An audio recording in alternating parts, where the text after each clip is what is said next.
सोचो हमारी दुनिया अगर भगवान ने नहीं किसी शैतान ने बनाई होती तो ये दुनिया कैसी होती।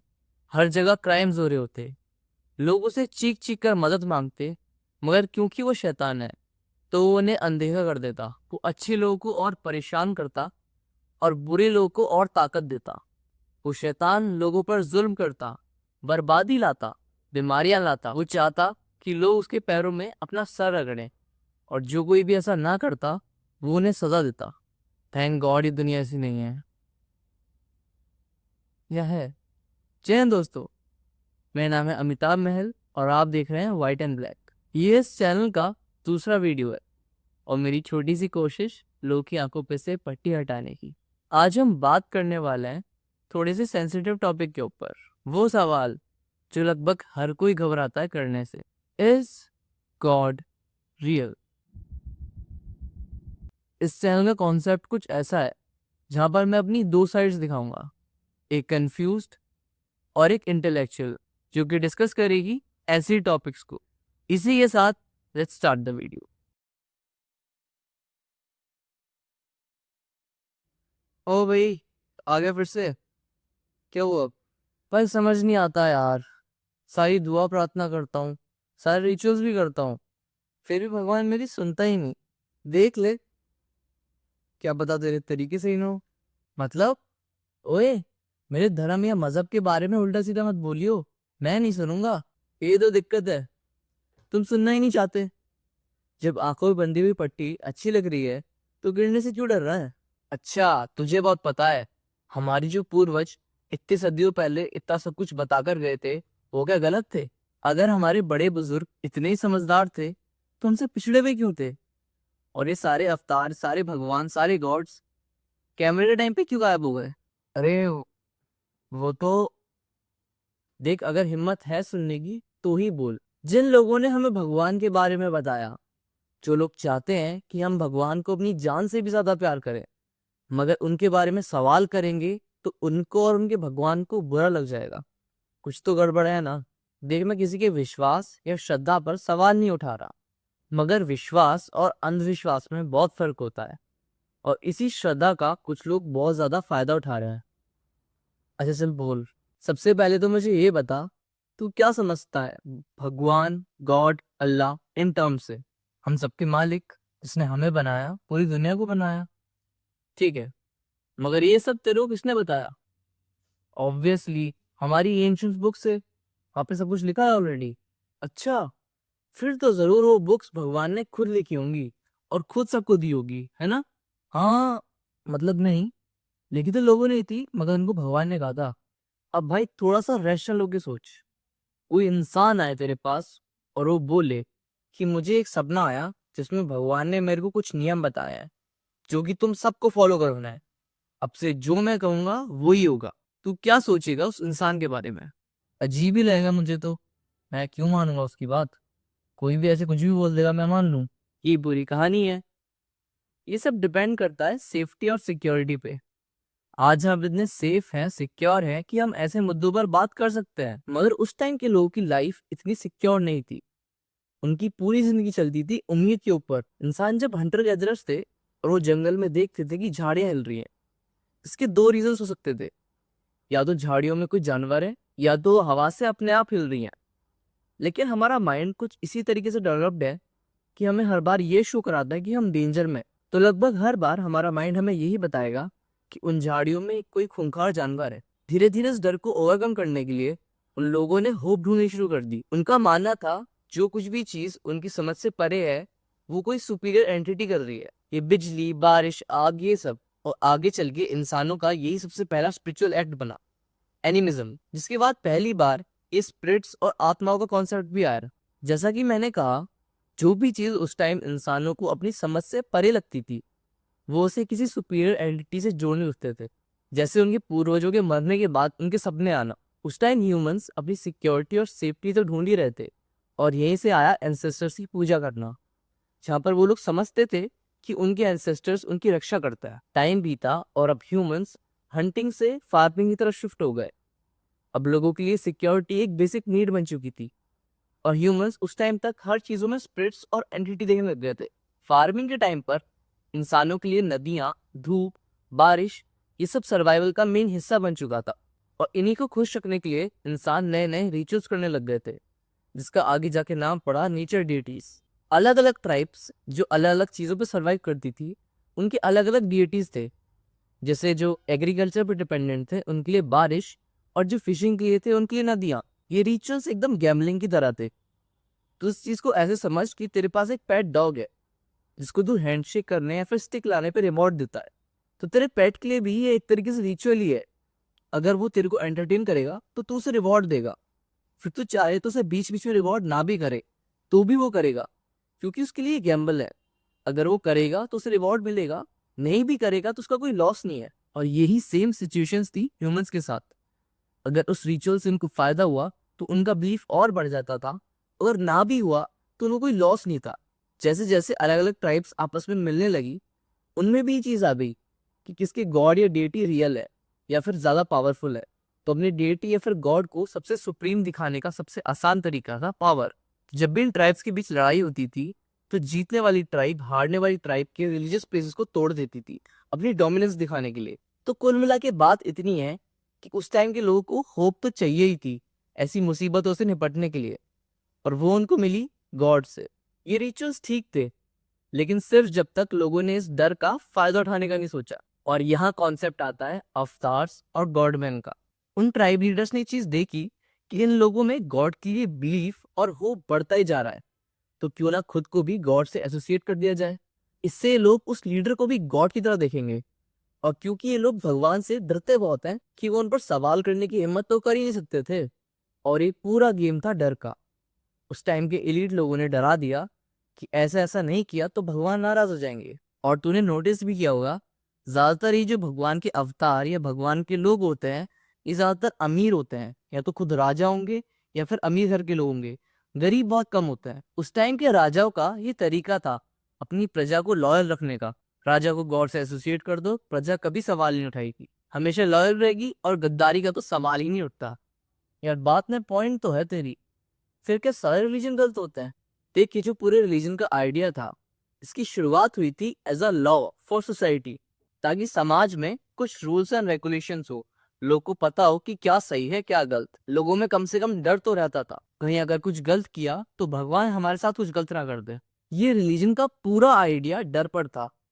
और ये इतना ज्यादा चला और लोग इतने ज्यादा डरने लगे कि उन्होंने सवाल करने ही बंद कर दिए। और इसका फायदा उठाया उन एलीट लोगों ने, और अपनी तरफ से भी मसाला डाल दिया, और अपने हिसाब से रिलीजन में चेंजेस करने लग गए। अपने फायदे के लिए नए नए रिचुअल्स ऐड करे, कास्टिज्म ऐड किया। वरना तू ही बता, कौन सा भगवान अपने लोगों में बंटवारा करता है कि तू ऊंचा और ये नीचा।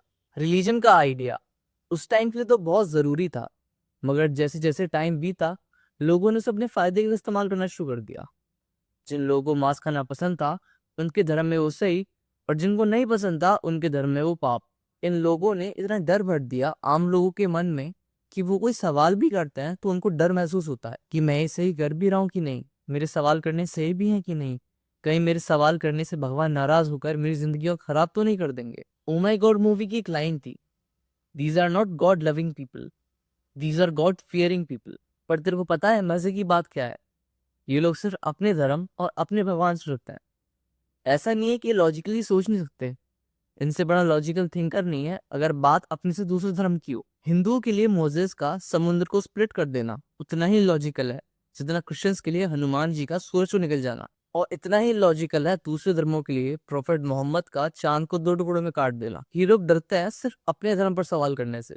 पर यार ये सब करने से किसी को होप मिलती है, उम्मीद मिलती है, तो उसमें दिक्कत क्या है? देख, दिक्कत तब तक नहीं है जब तक ये चीज अपने तक रहे, दूसरों पर जबरदस्ती थोपी ना जाए। और रिलीजन की सबसे बड़ी दिक्कत ये है कि लोगों की सोच को रिजिड बना देता है। फिर आप एक ही डायरेक्शन में सोच सकते हो, अगर आप दूसरी डायरेक्शन में सोचने की कोशिश भी करो, सोचो भी इस चीज का, तो वो आपको गलत लगेगा। तो नोटिस भी क्या होगा, जो बहुत ज्यादा रिलीजियस लोग होते हैं, तो इनसे इनके धर्म के बारे में कुछ लॉजिकल क्वेश्चन भी करेगा, या तो ये ऑफेंड हो जाएंगे या फिर ये डर जाएंगे कि पाप लगेगा ऐसी बात करोगे, तो भगवान से तो डरो। और दूसरी चीज ये कि लोग अपने अपने रिलीजन को दूसरों पर जबरदस्ती थोपना चाहते हैं। इसी वजह से हिस्ट्री में इतने सारे फोर्स्ड कन्वर्जन हुए हैं। ये रिलीजन के ब्लाइंड फेथ ने लोगों से उनकी मर्जी का हक छीन लिया है, अगर आपको इस समाज में रहना है तो किसी ना किसी रिलीजन के साथ जुड़ के तो रहना ही पड़ेगा। नहीं मानने वाले को ही वैसे ही शैतान घोषित कर देता है। मतलब हमने जो आपको कहानी सुनाई है उसमें आपको बिलीव करना ही पड़ेगा। नहीं करोगे या क्वेश्चन करोगे तो आप बुरे इंसान हो, आप नास्तिक हो। और ये काम इन्होंने अपनी रिलीजियस बुक्स में बहुत अच्छे से किया हुआ है कि जो इंसान गॉड पर सवाल करता है या फिर उनको नहीं मानता, गॉड उसको सजा देते हैं और उसकी जिंदगी में बहुत ज्यादा प्रॉब्लम्स आती है। तूने खुद ऐसी कई कहानियां सुनी होगी जिसमें एक नास्तिक इंसान जो कि बहुत बुरा होता है और गलत काम करता है, थोड़े टाइम बाद कोई अच्छा इंसान आके जो एक भगवान का भक्त होता है उस इंसान को मार देता है। और इन सब कहानियों का मतलब सेम होता है।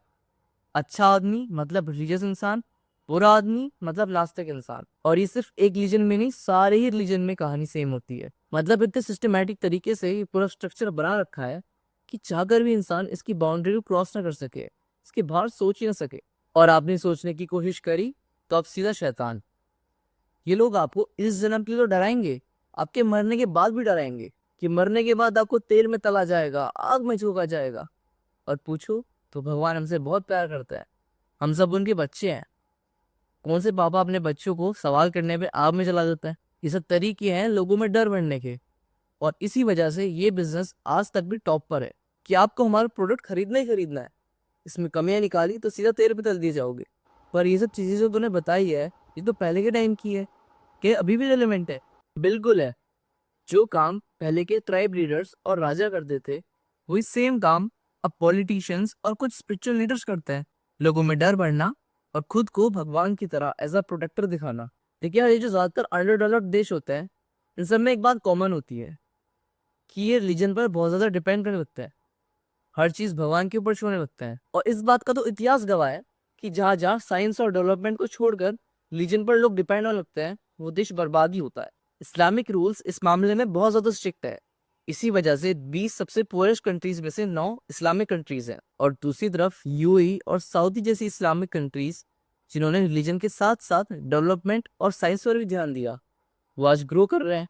और दिक्कत वाली बात यह है कि इंडिया में भी ऐसी रिजिडिटी बढ़ रही है। ये जो पहले के टाइम के ट्राइब लीडर्स थे कि अपने रिलीजन को बड़ा दिखाने के लिए अपने लोगों में प्राइड बढ़ते थे कि हमारा रिलीजन बहुत बड़ा है, हमारा रिलीजन सबसे ग्रेट है, ताकि वो लोग डेवलपमेंट को छोड़कर इन्हीं सब चीजों में लगे रहें। यही सिचुएशन इंडिया की भी है, जहाँ पर लोग रिलीजन के लिए लड़ रहे हैं, ग्रोथ और डेवलपमेंट को साइड में रख के। चाहे घर में खाने को रोटी ना हो, लेकिन रिलीजन के लिए लड़ने के लिए सब आगे हैं।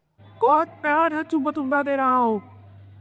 अब तो खाना मांगी कोई एक हिंदू लड़की को मैं छेड़ी को मैं खुले रहा तुम्हारे कर्ज तुम्हारी बहु बहनियों को उठा के लाके बड़ा ताल करूंगी। और ये पॉलिटिशियंस और सो कॉल्ड स्पिरिचुअल लीडर्स आपस में लोगों को लड़वाते रहते हैं ताकि इंस्टेबिलिटी बनी रहे और लोग प्राइड के नाम पे ऐसे ही लड़ते रहे ताकि उनको उससे वोट मिल सके। दूसरी तरफ चाइना जैसा देश जिसने इकोनॉमिक ग्रोथ की रेस हमारे साथ शुरू करी थी, आज वो सुपर पावर बन के बैठा है क्योंकि वो हमारी तरह हिस्ट्री को पढ़ कर नहीं बैठे और ना ही रिलीजन पर डिपेंड हुए। चाइना की आज भी most of the population atheist है।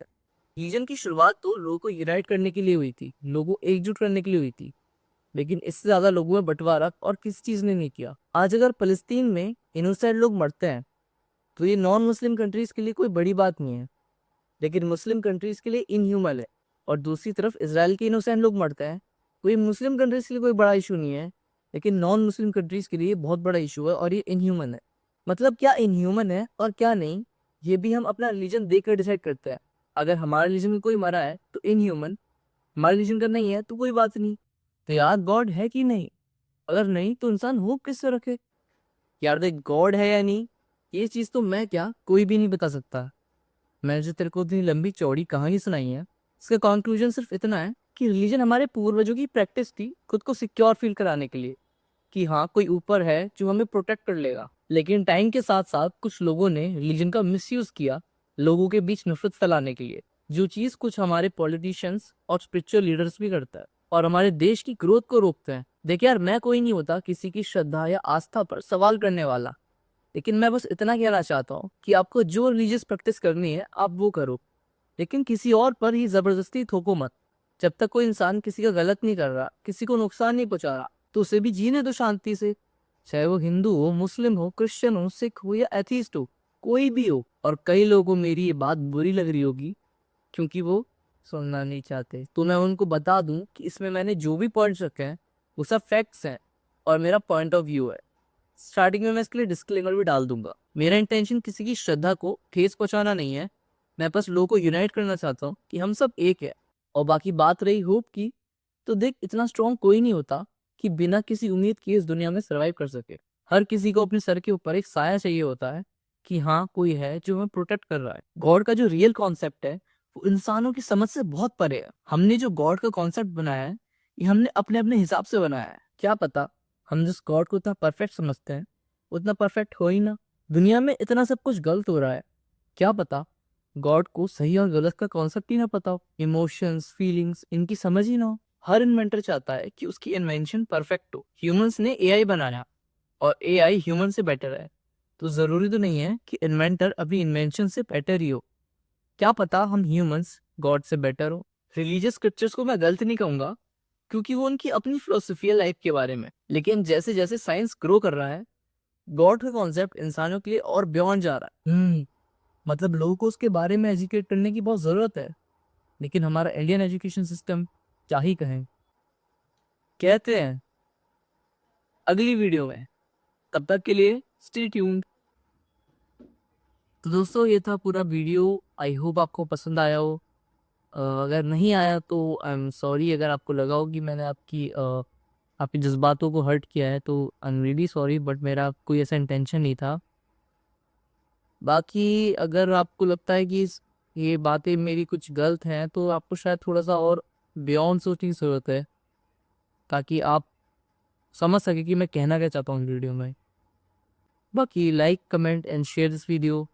बहुत जल्द मिलता हूँ आपसे दूसरे टॉपिक के ऊपर। जय हिंद।